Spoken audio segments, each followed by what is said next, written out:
Hello student, how are you? कैसे हैं आप? मैं हूं आपका अपना मुकेश सर। और डियर स्टूडेंट, आज हम पढ़ने जा रहे हैं ट्रांसफार्मर। बेहतरीन टॉपिक है, आपके दैनिक जीवन में यूज होने वाला एक बहुत जबरदस्त विद्युत का उपकरण ट्रांसफार्मर। ठीक है, और आज हमारा हो जाएगा इस चैप्टर नंबर 7। ठीक है, प्रेरण, विद्युत चुंबकीय प्रेरण का द एंड। ठीक है, तो लेट्स स्टार्ट। क्या चीज? ट्रांसफार्मर। ट्रांसफार्मर इसका हम लोग दैनिक जीवन से संबंधित भी देखेंगे और फिजिक्स भी से संबंधित भी देखेंगे। तो ट्रांसफार्मर क्या होता है डियर स्टूडेंट, समझेंगे। सबसे पहले इसका डेफिनेशन देखिए। डेफिनेशन कुछ ऐसा एकदम सरल सिंपल। ट्रांसफार्मर एक ऐसी युक्ति होती है जो एसी धारा को, विद्युत धारा को, एसी प्रत्यावर्ती धारा के वोल्टेज को घटा या बढ़ा सकती है, और यह अन्योन्य प्रेरकत्व के सिद्धांत पर कार्य करती है। कभी कभी पूछ दिया जाता है 1 मार्क्स क्वेश्चन में कि किस सिद्धांत पर कार्य करती है, तो अन्योन्य प्रेरकत्व के सिद्धांत पर कार्य करती है। तो बात यह आता है यार कि हमें वोल्टेज को घटाने या बढ़ाने की जरूरत क्यों पड़ रही है कि नहीं? वोल्टेज को घटाने या बढ़ाने की जरूरत क्यों पड़ती है? तो सिंपल सी बात है, हमारा जो विद्युत धारा उत्पादन होता है उस जगह हमारा वोल्टेज जो होता है वो 11,000 वोल्टेज होता है। कितना? 11 kV। ठीक है, 11,000 वोल्टेज। तो आपके घरों में जो उपकरण लगा हुआ है, बल्ब लगा रहे हो, पंखा यूज कर रहे हो, कूलर यूज कर रहे हो, उसको कितने वोल्ट की जरूरत होती है? 250 वोल्ट की, और उत्पादन कितना है? 11,000 वोल्टेज। तो बात यहां आती है, क्या हम उसको अपने घर में यूज कर सकते हैं? उसी फॉर्म में यूज कर सकते हैं, और करेंगे तो क्या होगा? पूरा परिपथ जलकर स्वाहा। समझ में आ रहा है? कोई भी उपकरण हमारा काम नहीं करेगा। ठीक है जी।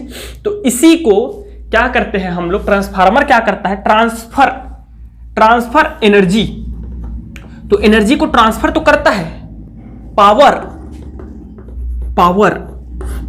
शक्ति को ट्रांसफर करता है, लेकिन घटाया बढ़ा के हमारे जो है जरूरतों इच्छाओं के अनुरूप। ठीक है, इसको हम ट्रांसफर करते हैं, ट्रांसफर ऑफ पावर। ठीक है, at a form of electric energy. समझ में आ रहा है? तो अब देखते हैं क्या चीज कि ये जो होता है डियर स्टूडेंट ट्रांसफार्मर, ये 2 प्रकार का होता है। कितने प्रकार का? 2 प्रकार का। एक होता है हमारा अपचाई ट्रांसफार्मर, अपचाई ट्रांसफार्मर। ठीक है, जिसको हम लोग बोलते हैं स्टेप डाउन ट्रांसफार्मर। ठीक है, और एक होता है उच्चाई ट्रांसफार्मर, उच्चाई ट्रांसफार्मर। तो ये क्या होता है? Step up. तो क्या होता है step down and step up जो है ट्रांसफार्मर? उसको सुनिए। वह ट्रांसफार्मर जो प्रत्यावर्ती धारा वोल्टेज को कम कर देता है, स्टेप डाउन, इसी को पकड़ लेना आप लोग। कम कर देता है, डाउन मींस वोल्टेज बस को, लेकिन ध्यान रखना ना वोल्टेज को, क्योंकि अभी थोड़ा सा कंफ्यूजन क्रिएट कराऊंगा मैं आपको। वोल्टेज को ध्यान में रखना, वोल्टेज को जो डाउन कर देता है उसको हम लोग बोलते हैं स्टेप डाउन, अपचाई ट्रांसफार्मर। ठीक है, वोल्टेज को जो डाउन कर देता है किंतु धारा को बढ़ा देता है। ठीक है, और उच्चाई ट्रांसफार्मर वह ट्रांसफार्मर होता है जो उच्चाई वोल्टेज को, प्रत्यावर्ती धारा के वोल्टेज को तो बढ़ा देता है किंतु धारा को क्या कर देता है? कम कर देता है। करंट को क्या कर देता है? कम कर देता है। समझ में आ रहा है? तो वो होता है हमारा उच्चाई ट्रांसफार्मर। अब बोलोगे सर ओम्स लॉ के according V is proportional to I। हम जानते हैं सर कि वहां तो सरल रेखा बनाया था, स्लोप बनाया था ओम ने। इस प्रकार हम 10वीं में भी पढ़े हैं और अब 12वीं में भी पढ़ रहे हैं। तो आप फिर कैसे बोल रहे हो कि भाई जब क्या बोलते हैं वोल्टेज को बढ़ा देता है, धारा को कम कर देता है? कैसे? देखो भाई मैं बता रहा हूं, इट इज ये वोल्टेज को वो करने की नहीं है, ये एक पावर को सप्लाई करने का जो है ट्रांसफार्मर क्या है? पावर को सप्लाई करता है, शक्ति को। लेकिन वो क्या करता है? हमारे जरूरत के अनुरूप करता है। कैसे करता है? पावर, सपोज करो कि आपका पावर है 250 वोल्ट, 250 वाट। कितना है? 250 वाट।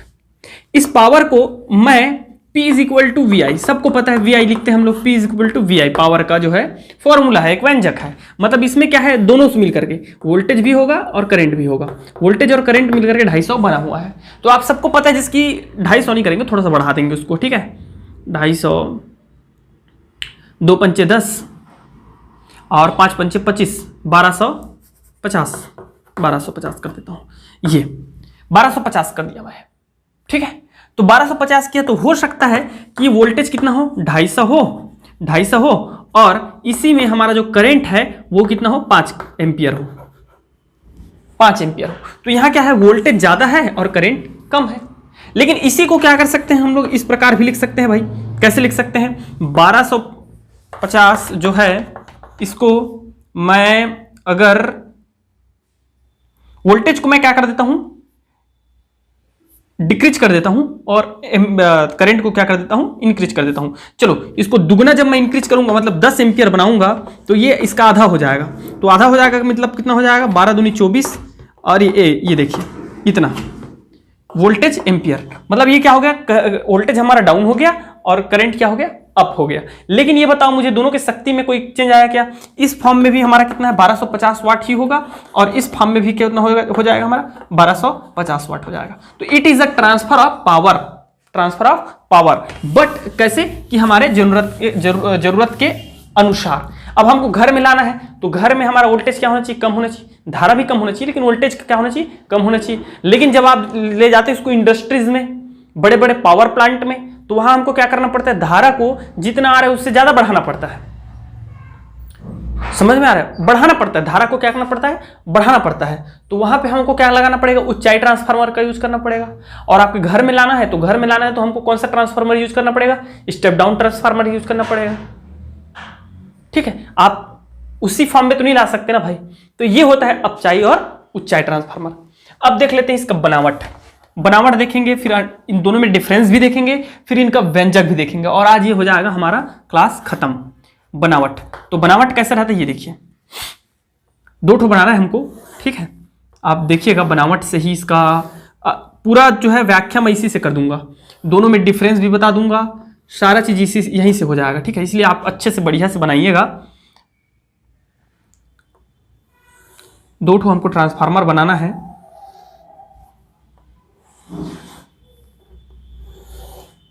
ये थोड़ा डाउन हो गया, एक्चुअल में थोड़ा सा अप होना चाहिए था इसको।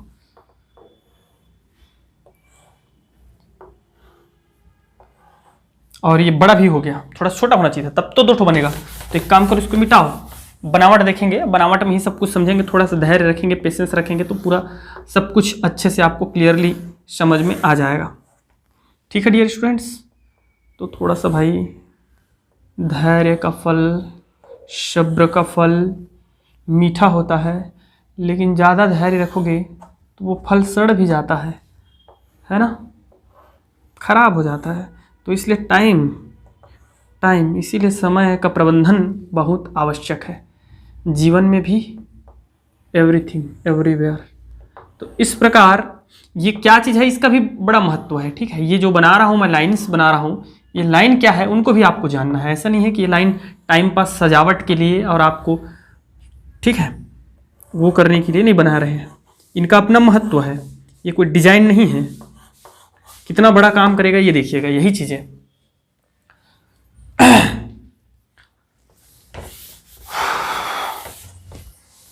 तो क्या होता है डियर स्टूडेंट, सुनिए, उसके बाद फिर एक थोड़ा बनाएंगे, दूसरा बाद में बनाएंगे, पहले इसको सुन लीजिए थोड़ा सा, क्या चीज है ये। ट्रांसफार्मर बनाने के लिए पटलित क्रोड का यूज किया जाता है। अब पटलित क्रोड क्या होता है ये सुनिए। ये एक आयताकार लोहे की जो है पट्टियां होती है, और ये पट्टियों को एक के ऊपर एक वार्निश की तह देकर लगाया जाता है। इसे हम पटलित क्रोड कहते हैं। वार्निश का तह और पटलित बनाने का कारण इसमें उत्पन्न भंवर धाराओं को रोकने के लिए होता है। किसको? भंवर धाराओं को। आप सबने ट्रांसफार्मर देखा होगा, नहीं देखे होंगे तो आराम से आप देख सकते हैं। इसके बीच में गैप रखा जाता है, कटा हुआ आयताकार कटे हुए लोहे के पटलित क्रोड, मतलब एक के ऊपर एक तह दे करके बनाया जाता है इसको, ठीक है। इस प्रकार पटलित क्रोड बनाने का कारण इसमें उत्पन्न भंवर धाराओं को कम करना है, ताकि इसमें जो भंवर धाराएं उत्पन्न होंगी, ठीक है, क्योंकि यहां कुंडली लगेंगी, अभी दो ठो किस पर काम करता है, अन्योन्य प्रेरकत्व पर काम करता है, तो दो ठो क्या लगेगा, कुंडली लगेगा। तो कुंडली को क्या होना चाहिए, कुंडली जब दो ठो लगा हुआ है तो इसका मतलब ही है डियर स्टूडेंट कि अन्योन्य प्रेरकत्व है। अन्योन्य प्रेरकत्व मतलब प्रेरण, तो ठीक है, तो जब एक में से एक का बद्ध चुंबकीय फ्लक्स में परिवर्तन होगा तो उसमें क्या उत्पन्न होगी, भंवर धाराएं भी उत्पन्न होगी। तो भंवर धाराएं क्या करती है, ऊष्मा का लॉस करती है, विद्युत का ऊष्मीय ऊर्जा के रूप में हानि करती है, तो उसको कंट्रोल करना है। तो उसका एकमात्र जरिया है आपका पटलित क्रोड बनाइए, मतलब उसके जो है इस ट्रांसफार्मर के पटलित क्रोड का प्रतिरोध को बढ़ाओ। तो प्रतिरोध बढ़ाने का सबसे अच्छा तरीका होता है कि इसको पटलित बनाओ, एक के ऊपर एक, एक के ऊपर एक तह दे करके बनाओ, और उसके बीच में वार्निश डाल दो, वार्निश, एक प्रतिरोधक। समझ में आ रहा है, तो ये होता है, ठीक है। तो इस प्रकार एक और बनाइएगा। अब देखते हैं इसमें दो कुंडलियां होती है। कितनी कुंडली होती है, दो कुंडलियां होती है। इनके विपरीत सिरों पर दो कुंडलियां होती हैं, और जिस कुंडली पर प्रत्यावर्ती धारा लगाया जाता है उसे हम प्राथमिक कुंडली कहते हैं। याद रखिएगा, कौन सा कुंडली कहते हैं, प्राथमिक कुंडली कहते हैं। देखिए मैं बना रहा हूं,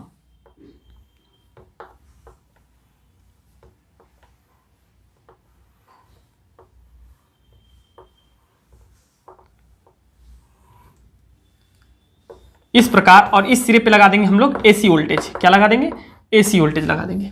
और इस कुंडली को हम लोग बोलेंगे क्या चीज, प्राथमिक, प्राइमरी कुंडली पी, जिसमें क्या लगाएंगे हम लोग, एसी प्रत्यावर्ती धारा लगाएंगे, स्रोत लगाएंगे, उसको हम लोग क्या बोलेंगे, प्राथमिक कुंडली कहेंगे। और दूसरे कुंडली में क्या किया जाता है स्टूडेंट, और दूसरे को तो फिर द्वितीयक कुंडली ही बोलेंगे, ठीक है।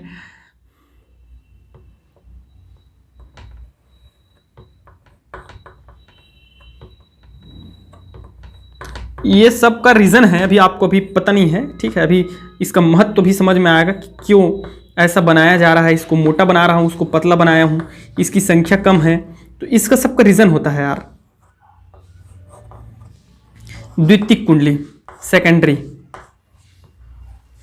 समझ में आ गया। अब देखिए एक और बना रहा हूं, तब आपको समझ में आएगा कि क्या चीजें क्या है और हो क्या रही है। एक और बनाते हैं, थोड़ा इसको फास्ट।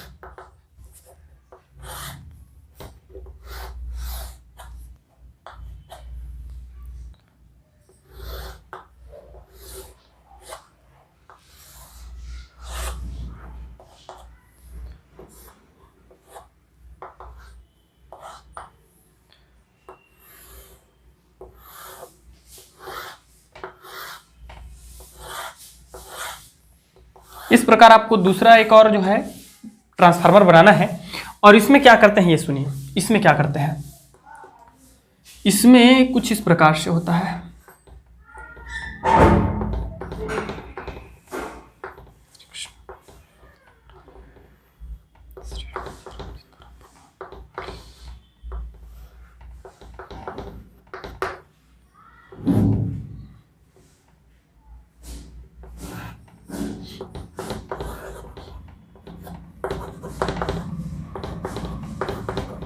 पी, ठीक है, लेकिन यहां क्या होगा ये देखो आप, यहां क्या होगा,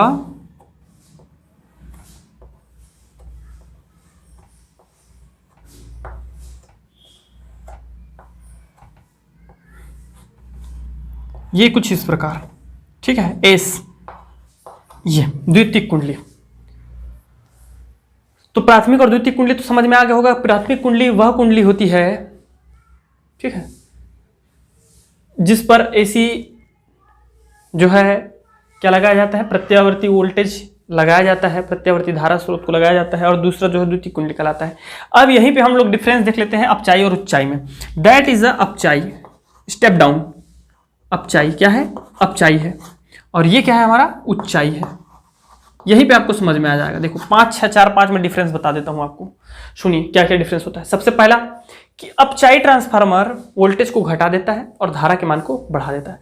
उच्चाई ट्रांसफार्मर धारा के मान, वोल्टेज के मान को बढ़ा देता है और धारा के मान को घटा देता है, ठीक। दूसरा देखिए डिफरेंस क्या है। अपचायी ट्रांसफार्मर में प्राथमिक कुंडली में, प्राइमरी कुंडली में फेरों की संख्या अधिक होती है अपचायी में। तो द्वितीयक कुंडली में क्या हो गया, द्वितीयक कुंडली में फेरों की संख्या कम होती है। इससे होता क्या है भाई, यहाँ ज्यादा फ्लक्स है, यहाँ ज्यादा आपका टर्म्स है, नंबर ऑफ टर्म्स ज्यादा है, कॉइल है, यहाँ कम है, तो कम है तो क्या हो जाता है, यहाँ पे जितना वोल्टेज है ये यहाँ पे क्या होता है, फ्लक्स में परिवर्तन उतना नहीं हो पाता, विद्युत चुंबकीय फ्लक्स में परिवर्तन, इस कुंडली के विद्युत चुंबकीय फ्लक्स में ज्यादा परिवर्तन नहीं हो पाता, जिसके कारण इसमें क्या हो जाता है, वोल्टेज का मान घट जाता है, कम हो जाता है। फेरों की संख्या कम होने से क्या हो गई, वोल्टेज कम हो गई। रीजन क्या है, चुंबकीय फ्लक्स में परिवर्तन कम हो गया, जबकि यहां क्या हुआ, बढ़ गया। समझ में आया कि नहीं? तो यहां लिखिएगा अपचायी ट्रांसफार्मर में फेरों की संख्या प्राथमिक कुंडली में अधिक होती है एवं द्वितीयक कुंडली में कम, जबकि उच्चायी ट्रांसफार्मर में प्राथमिक कुंडली में फेरों की संख्या अधिक होती है, कम होती है, द्वितीयक कुंडली में कम। प्राथमिक कुंडली में पतले तार का उपयोग किया जाता है, पतले तार का, जबकि द्वितीयक कुंडली में मोटे तार का उपयोग किया जाता है, मोटे तार का। रीजन क्या है, रीजन यह है तार की मोटाई बढ़ने से क्या होगा, प्रतिरोध उसका कम हो जाता है। समझ में आ रहा है जी, प्रतिरोध कम हो जाता है, तो प्रतिरोध कम होगा तो वोल्टेज बढ़ जाएगा। और यहां जो है पतले तार का उपयोग किया जाता है। समझ में आ रहा है? सॉरी यार, मैं थोड़ा सा गलत बोल गया लग रहा है, बस इतना याद रखिएगा। यहां जो है प्राथमिक कुंडली में, मैं बताता हूं आपको, प्राथमिक कुंडली में पतले तार का उपयोग किया जाता है, जबकि यहां मोटे तार का, मोटे तार का, पतले तार का। 3 डिफरेंस तो हो ही गया। इसके बाद डियर स्टूडेंट ये सुनिए कि कार्यविधि देखते हैं। क्या चीज देखते हैं, कार्यविधि। तो कार्यविधि क्या है, एकदम छोटा सा सरल सा थ्योरी है, सुन लो, मुखाग्र मौखिक। कैसे, जब प्राथमिक कुंडली पर एसी वोल्टता लगाई जाती है तो उसके कारण प्राथमिक कुंडली पर प्रत्यावर्ती धारा बहने लगती है, प्रत्यावर्ती धारा बने लगती है, जिसके कारण संपूर्ण क्रोड में चुंबकीय क्षेत्र उत्पन्न हो जाता है। इस चुंबकीय क्षेत्र के कारण द्वितीयक कुंडली के बद्ध चुंबकीय फ्लक्स में बार बार परिवर्तन होता है। बार बार परिवर्तन होने के फलस्वरूप उसमें एक प्रेरित विद्युत वाहक बल उत्पन्न हो जाता है, जिसके कारण प्रेरित धारा उत्पन्न हो जाती है। सबको समझ में आ गया, प्रेरित धारा उत्पन्न हो जाती है। तो इस प्रकार जो है धारा उत्पन्न किया जाता है। तो ये हो गया कार्यविधि। अब देखते हैं इसका सिद्धांत। सिद्धांत क्या है ये सुनिए, आता है भैया, ये क्वेश्चन आता है ना। सिद्धांत क्या है सुनिए। माना कि प्राथमिक कुंडली को एक प्रत्यावर्ती धारा स्रोत से जोड़ा गया है और प्रत्यावर्ती वोल्टता लगाई जाती है, जिसके कारण इसमें प्रत्यावर्ती धारा उत्पन्न हो जाता है, जिसके कारण संपूर्ण क्रोड में एक बद्ध चुंबकीय फ्लक्स फाई उत्पन्न हो जाता है। यदि चुंबकीय फ्लक्स में कोई क्षरण ना हो, लॉस ना हो, ठीक है, तो इस स्थिति में द्वितीयक कुंडली में भी वही चुंबकीय फ्लक्स कार्य करने लगेगा, जिसकी मैंने अन्योन्य प्रेरण में पढ़ाया था। ठीक है, वही चुंबकीय फ्लक्स किस में कार्य करने लगेगा, द्वितीयक कुंडली में कार्य करने लगेगा। इस स्थिति में द्वितीयक कुंडली के बद्ध चुंबकीय फ्लक्स में परिवर्तन होता है, जिसके कारण इसमें प्रेरित विद्युत वाहक बल उत्पन्न हो जाता है। समझ में आ गया। और फैराडे के द्वितीयक नियम के अनुसार उत्पन्न विद्युत वाहक बल या प्रेरित विद्युत वाहक बल प्राइमरी कुंडली में वो हो जाएगा -NP/dt। सबको पता है ये चीज, सब जानते हैं, ये बार बार नहीं बताऊंगा, फैराडे के नियम, इक्वेशन नंबर 1। ठीक है जी। इसी प्रकार द्वितीयक कुंडली में जो उत्पन्न विद्युत वाहक बल होता है वह हो जाएगा -NS, क्योंकि नंबर ऑफ टर्म्स कितना है, NS है, द्वितीयक कुंडली में नंबर ऑफ टर्म्स है, और d∅/dt। रीजन क्या है, दोनों में जो हमारा वैद्युत फ्लक्स है वो एक ही रहेगा, क्योंकि वैद्युत फ्लक्स में क्षरण नहीं हो रहा है। Equation number 2। तो इस इक्वेशन 1 और 2 से, समीकरण 1 व 2 से EP/ES डिवाइड करेंगे दोनों को, तो ये हमारा आ जाएगा NP/NS आएगा डियर स्टूडेंट। अब इसके आगे लिखिए आप लोग, क्या लिखिए यदि उसके विभवांतर में कोई परिवर्तन नहीं आता है, अर्थात उसका प्रतिरोध शून्य है। यदि ट्रांसफार्मर का प्रतिरोध शून्य है, अर्थात उसके जो है विभवांतर में, विद्युत वाहक बल में कोई परिवर्तन नहीं आता, तो वही विद्युत वाहक बल, अर्थात विद्युत वाहक बल ही उसका क्या करेगा, एज अ वर्क करेगा हमारा वोल्टेज की तरह। तो Vs that is equal to हो जाएगा Np बाई Ns। समझ में आ गया? इतना चीज समझ में आ गया? ये इक्वेशन निकाल के दिखाना है आपको, इक्वेशन 1 2 या 3, ठीक है जी। अब देखिए, यदि प्राथमिक कुंडली में प्रत्यावर्ती धारा प्रवाहित करते हैं जिसकी वोल्टेज Vp है, ठीक है, तो उसकी शक्ति Vp P लिख देते हैं, ठीक है, Pp या प्राथमिक कुंडली की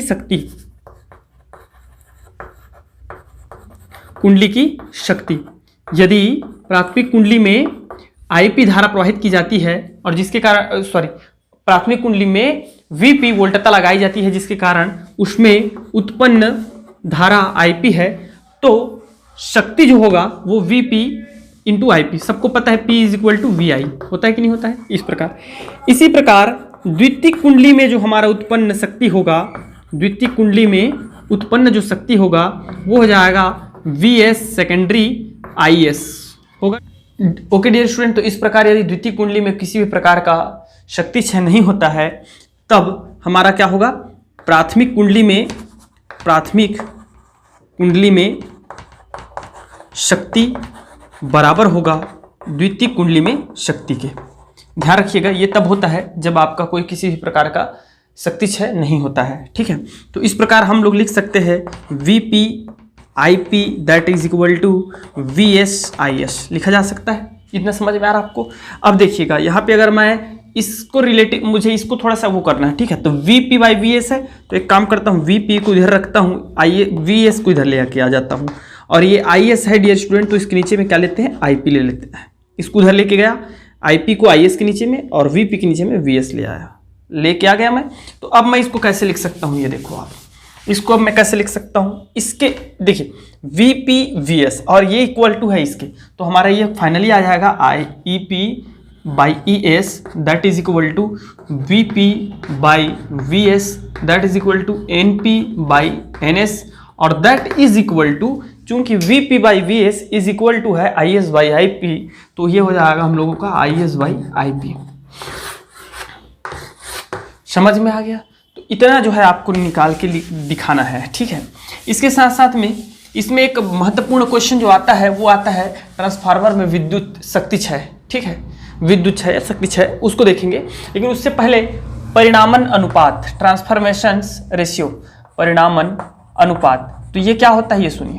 इसको हम लोग R से शो करते हैं, ये द्वितीयक कुंडली में फेरों की संख्या बटे प्राथमिक कुंडली में फेरों की संख्या के अनुपात के बराबर होता है, ठीक है। इसको परिणामन अनुपात कहते हैं, बस इतना ही है और कुछ नहीं।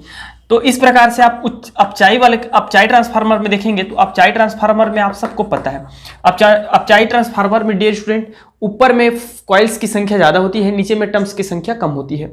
समझ में आ रहा है? तो नीचे में टर्म्स की संख्या कम है, नीचे में संख्या कम है, द्वितीय कुंडली में संख्या कम है, मान लो 2 है, और प्राथमिक कुंडली में 4 है, तो इसका मान हमेशा क्या रहेगा, 1 से नीचे रहेगा। इसलिए इट इज अपचाई ट्रांसफार्मर में जो हमारा R का जो वैल्यू होता है, R का, वो लेस देन होता है 1, 1 से छोटा होता है। जबकि ऊंचाई में हमेशा क्या रहता है, ये ऊंचाई ट्रांसफार्मर में ये जो है ग्रेटर देन 1 होता है। समझ में आ गया? देखते हैं इसकी दक्षता, इफिशियंसी। तो निर्गत शक्ति बटे निवेशी शक्ति, ठीक है, निवेशी शक्ति, इसके अनुपात को ही हम लोग क्या बोलते हैं, दक्षता कहते हैं, इफिशियंसी कहते हैं। ईटा से शो करते हैं इसको, किस चीज से, ईटा से। समझ में आ गया? इतना चीज याद रखिएगा। अब देखते हैं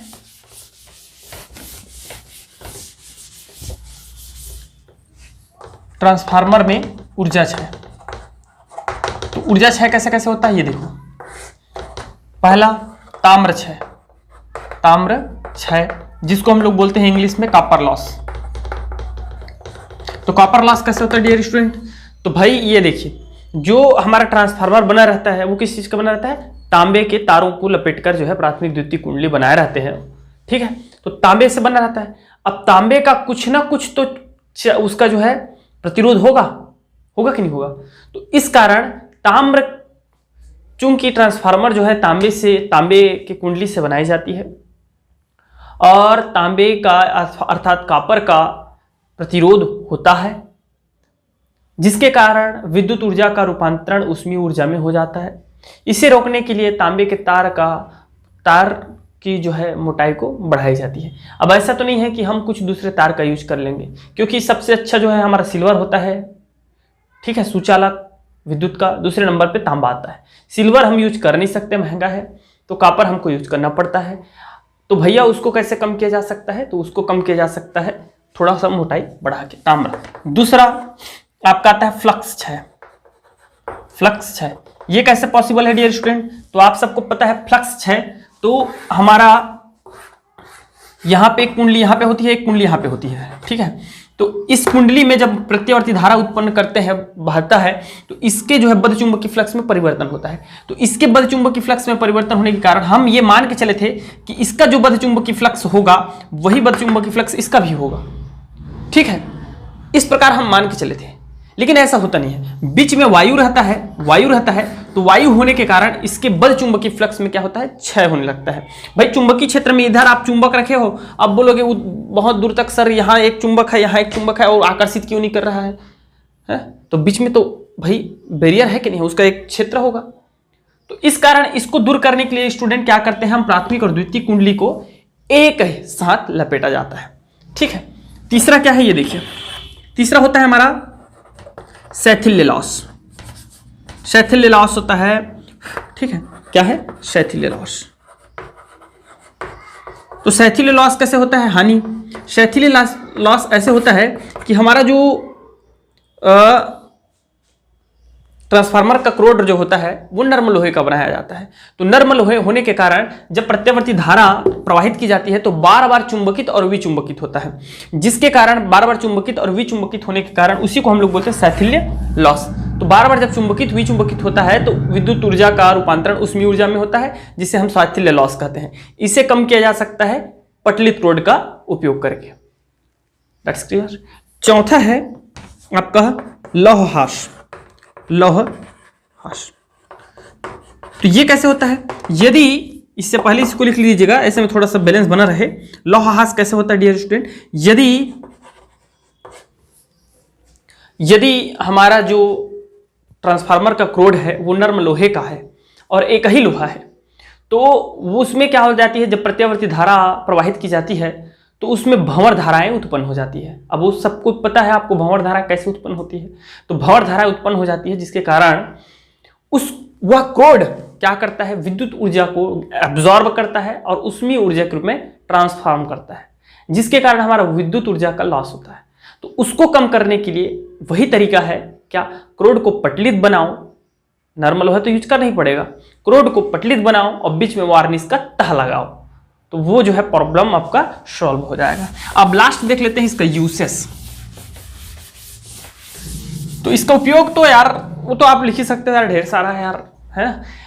विद्युत ऊर्जा को दूरस्थ स्थानों तक पहुंचाने में, ठीक है, फ्रिज, कूलर, टीवी, पंखा इत्यादि इत्यादि के उपयोग में, रेडियो में, ठीक है।